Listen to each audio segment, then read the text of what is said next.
Uh, the topic which we've chosen is technological advancements in lab medicine. Now, why is the technological advancement so important?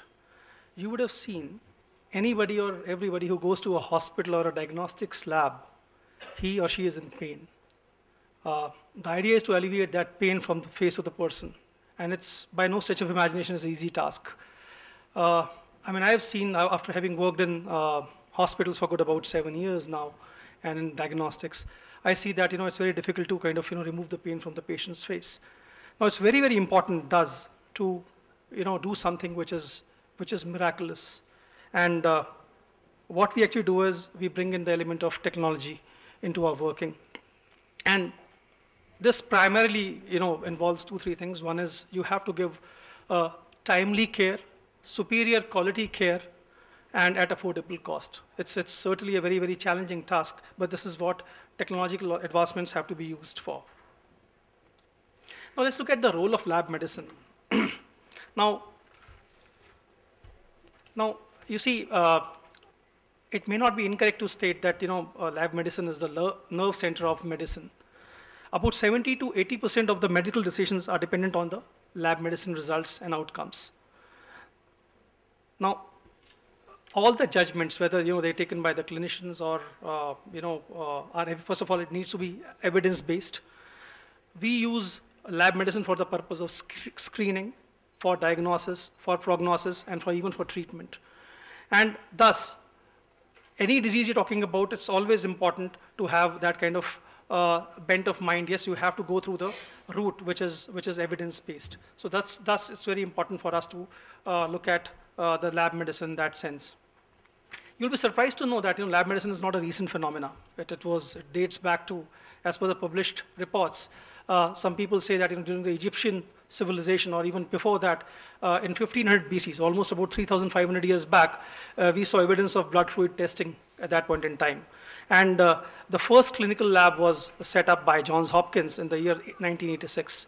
Now, the first auto-analyzer came into being only in the year 1957, and this was basically before this era, before the analyzers actually came into being. Most of the cases were surrounded around doing the routine chemistry and hematology tests. If you look at various specialties and subspecialties that we have in the lab medicine, they are basically woven around 6 main divisions. One is the biochemistry, hematology and coagulation, serology and immunology, histopathology, cytology, cytogenetics, and molecular diagnostics. And out of these new technologies, the 5 areas which we have seen a lot of growth happening. And these 5 areas essentially are clinical chemistry, microbiology, histopathology, molecular diagnostics, and medical genetics. I'm sorry, this subject is quite drab. This is a highly technical subject, and I'm sure I'll try to make it as simple as possible. If you've got any questions, I'll be very happy to kind of address those. Now, again, coming to the main question, why the technological advancement is very important. As I told you, timely care, good quality care is something which we are striving for. And now in this 3 aspects have to be covered, not just for giving the quality care to the people, but also to keep the competition at bay. And this is essentially three things. One is rapidity, which is the quick turnaround time. Now any doctor, if you go to, he would like the results in a jiffy. He says, okay, give me the results ASAP basis. Now how do we do that?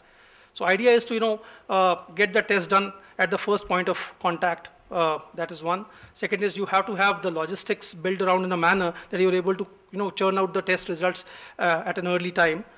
Second is the accuracy. Now accuracy is dependent upon multiple factors. One is what kind of processes you have laid down, what kind of team you have, what kind of skill set you have, what kind of technology you're using. So these are 3-4 things which will enable you to get the accuracy in the outcomes or the test results. And lastly, it is the value for money. Now, value of money is something which is something very, very individualistic. It's a perception in the mind of the user. And value of money is something which has to be given. Now, it has got a direct correlation with the quality which you are providing, the services which you are providing, et cetera, et cetera. So thus, if you are able to capture these three aspects of health, of the delivery of healthcare, or whether it is healthcare or lab medicine, you are there. Now, we are talking about the advancements in the technological advancement in the lab medicine. So what we have done is I've covered in my presentation 10 aspects. One is automation, multiplexing, digitization, and I'll be dwelling on this bit by bit. Of course, I won't take much of my time. How much time do I have, by the way? Excuse me. How much time do I have? 10 odd minutes, right, okay. So automation, multiplexing, digitalization, miniaturization, genomics, proteomics, bioinformatics, point of care, pre-analytical and telepathology. Now, for the sake of brevity, I'll go one by one, but I'll take it very in a very crisp manner. Now, one of the most important thing of technology advancement is the automation. It's something which is, I think, a simple word. Automation doesn't need any explanation. Now, let's look at the genesis of the lab medicine and technological advancement. We used to have semi-automated analyzers to begin with, and these machines were capable of only handling single tests. Now, thereafter, what happened was that we got into the automatic analyzers, which were capable of carrying multiple tests, and some certain large or the mid segment kind of labs, thanks to this technology, which is using automated analyzer, were able to undertake about 2 million tests on a yearly basis. And the latest in this would be the modular systems. Now, these systems are able to not only give the accuracy in terms of the results, they are also very efficient in terms of the turnaround time, and also they increase the productivity. I mean, you'll be surprised that these kind of modular systems are capable of handling up to 15 million tests per annum basis.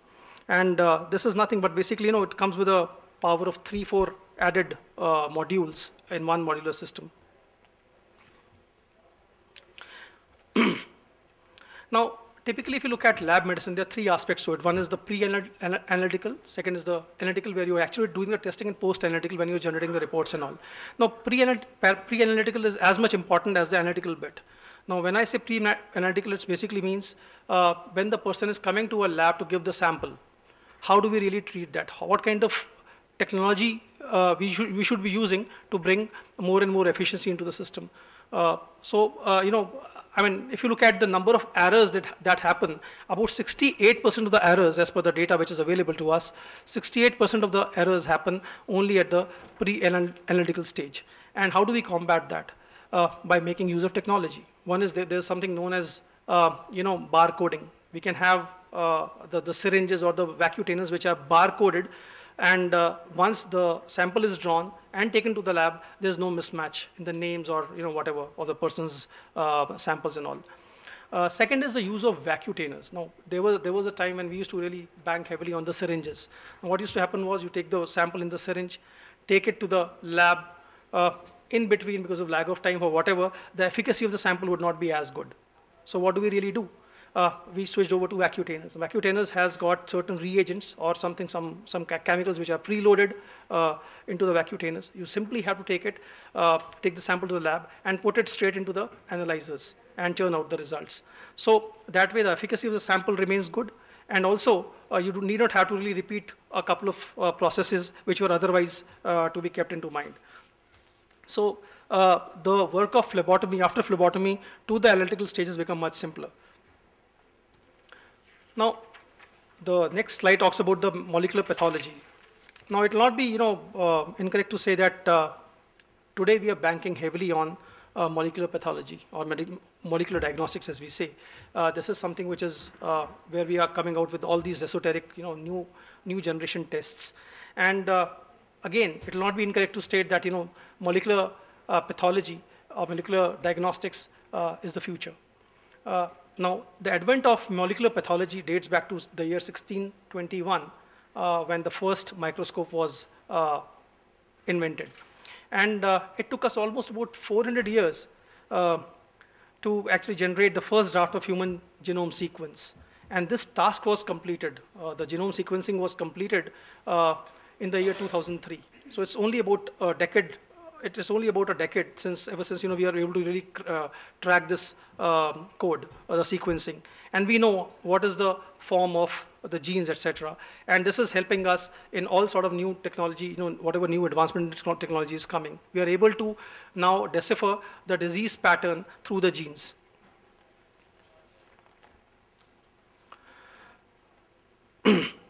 Now, next generation technologies are applied under genomics to diagnose, prognose, and also to monitor different disease at the gene level.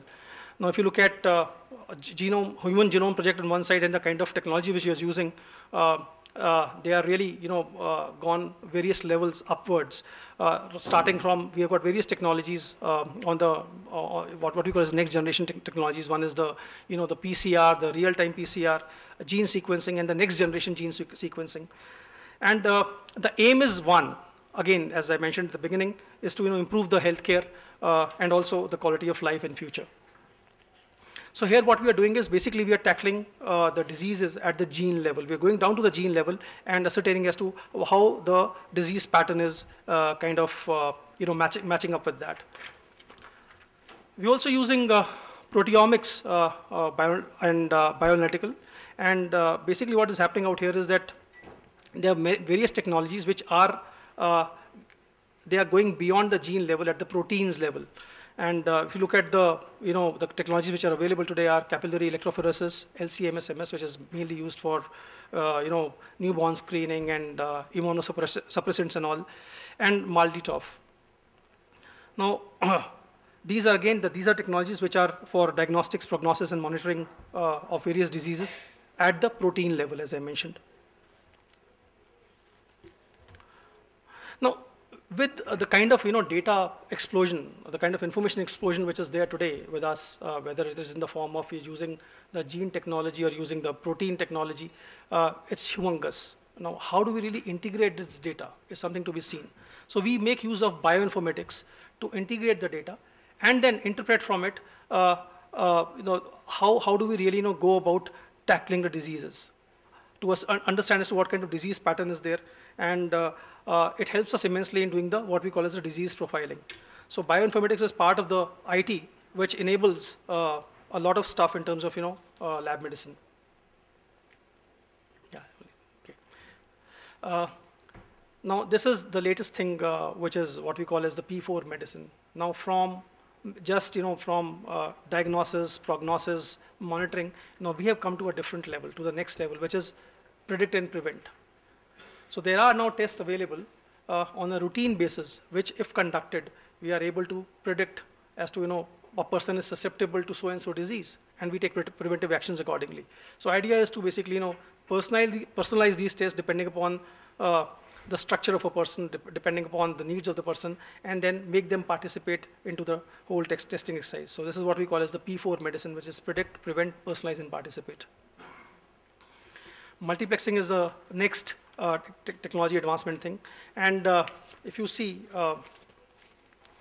multiplexing, as the name suggests, it is kind of multitasking.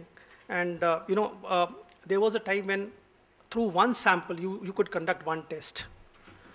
And you will go by way of elimination. Okay, you test it for, let's say a person comes with a certain disease which is not aware. Now you're testing that person.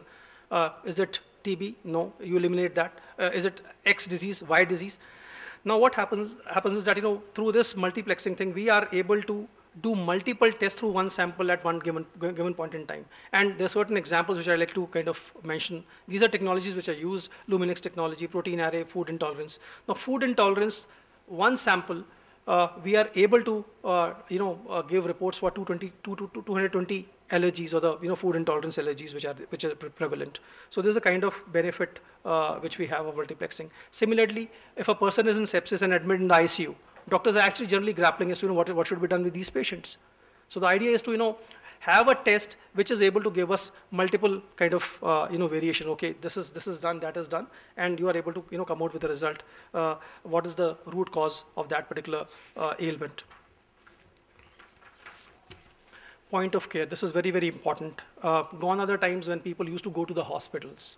I mean, figuratively speaking. Now the hospitals have to go up to the masses. doctors have to reach out to the masses. It doesn't make any sense for a person who's staying in Himachal Pradesh to come all the way to Delhi or to go to Bombay. So the point of care is very important. Some of the technologies which are really state of the art, we have been able to kind of make them in a handy format and take it closer to the people. And this really has worked well, especially in the areas where the resources are limited. So this is again point of care. We have got certain tests which are done. I've mentioned some of the tests which are conducted at the point of care, first point of care, which is tuberculosis, heart failure, diabetes. There are many such tests which can be conducted at the first point of contact. Miniaturization, I think, is again very important. We have heard about nanotechnology, and it is basically use of electronics, fluidic technology, and small-scale fabrication through the chips. And we have been able to create a lot of tests, a lot of markers like cardiac markers. We have been able to create markers for drugs of abuse and fertility markers. So this is again it's a result of the technological advancements which we have seen over the period of time. Actually, last decade has seen a lot of changes in lab medicine. Next is digitalization. I mean, as the word suggests, it's basically, we used to have on the radiology front only the analog X-rays long time back. Now we have converted to digital X-rays. So something taking a cue from there. What you are essentially doing is you are making the slides, whether it's a tissue or the slide made of tissues or the cell, cytology slides. You are kind of capturing the data and sending it across to the panels who are sitting at the remote location. This is the use of what we call as a digitalization. And yeah, my last slide is about telepathology. There's something akin to what we call as teleradiology. You are able to, experts are sitting at one location. You are able to discuss through the IT, various modalities about a particular case with the doctors. So that way you are able to create this hub and spoke model. In the hub, you have the experts sitting. At the remote locations, you have the telepathology network through which you are showing the slides or discussing the reports, etc. So that's pretty much my presentation. We can have some questions at a later stage. Thank you so much.